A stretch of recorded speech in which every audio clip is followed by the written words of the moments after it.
some type of recommendation for something that you could watch, listen to, or do to make your day better. I recently watched The Last Blockbuster, and that's what I want to recommend to you today. I was talking to a friend not too long ago about our thoughts on this movie, and I thought we'd share some of the things we came up with. So, The Last Blockbuster came out in June of 2020, and it recently came to Netflix and spent some time in the top 10. The point of this movie is to highlight the very last Blockbuster store in existence. It's in Bend, Oregon. This movie starts out by giving you some of the background on movie stores. How did movie stores come about? Because VHS were so expensive, and someone quickly realized that they could make some money renting those out.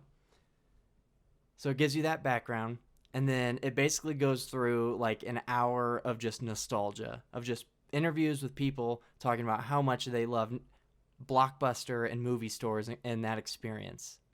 It also gives some information on what ultimately did Blockbuster and why they couldn't keep up with their competitors. And then it spends some time in the very last store, Blockbuster, and highlights that family and shows you what they've been up to. A few things I liked about this movie. For one, it has an hour and 26-minute runtime, which I think is perfect. I love a short movie. This would not have been a good movie if it was 2 hours or, an hour and a half plus. I love the 1 hour, 1.5 hour runtime. I think that's perfect. So that's got it going for it. I also like the nostalgia. I do love a good video store, and I miss the video stores in our town. One critique of it, though, is that they lay it on really thick. So don't watch this movie if you're expecting some hard-hitting journalism, because that's not the purpose. That's not what it's for. It's basically to relive that glory day of a movie store. So that's pretty much the purpose. And they lay it on so thick that it almost seems like they're saying a piece of the world is missing without Blockbuster. That our world is a worse off place because we don't have these movie stores anymore. And I know what they're trying to say, that we're not as connected as we used to be, and that we're having these like bubbles now. But that's the point that they make in other documentaries, such as The Social Dilemma, which I've also reviewed. So that's the point they're trying to make in those movies, and I just don't think it belongs in this movie. So I do think they laid on a little too thick at sometimes. I also found this kind of funny, and me and my friend were laughing about this, that they just have these like B-list celebrities, these people you haven't really thought of, and they have these interviews with people, and you're like, why do I care about what these people have to say? We just thought that was funny, that the people that they would choose. And along those lines, there was this one guy that just hated Blockbuster, like hated it with a passion, and I didn't know who that guy was. Like, I don't care. I do not care about this man. Another thing that we both noticed and found this kind of funny is that they put probably a 10-minute section in there about how Netflix ultimately put Blockbuster out of business, that Blockbuster could not keep up with their business model. And it just seemed like a funny type of victory lap for Netflix.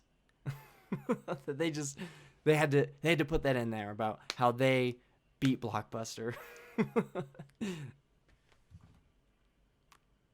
So ultimately, I do miss video stores. I do have some good memories of going to the video store with my family, and they would let me pick out one of the kids' movies, and they would pick like a couple of the movies that they want to watch, and I would go into the other room while they watch their adult movies.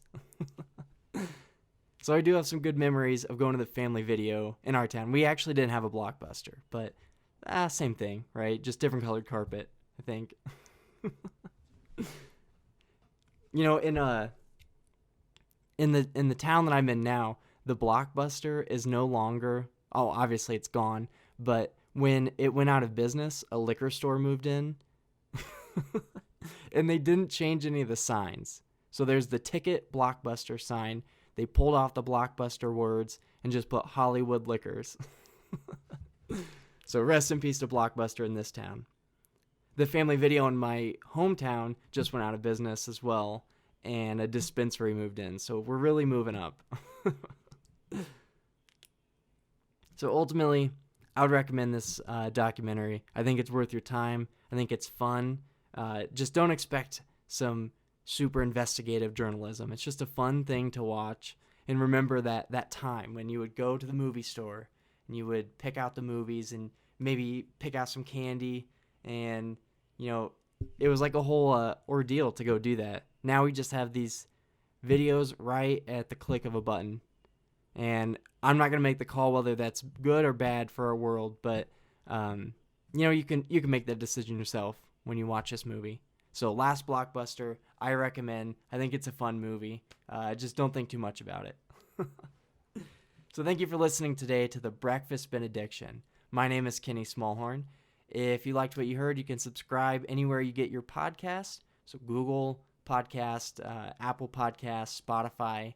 You can also go ahead and leave a review on any of those platforms. I really appreciate it. And let me know what you think. You can also catch up with me on any social media platform at ksmallhorn4. And I'd love to hear your thoughts if you watch this movie. So thank you for listening today. This is Breakfast Benediction Podcast. Until next time.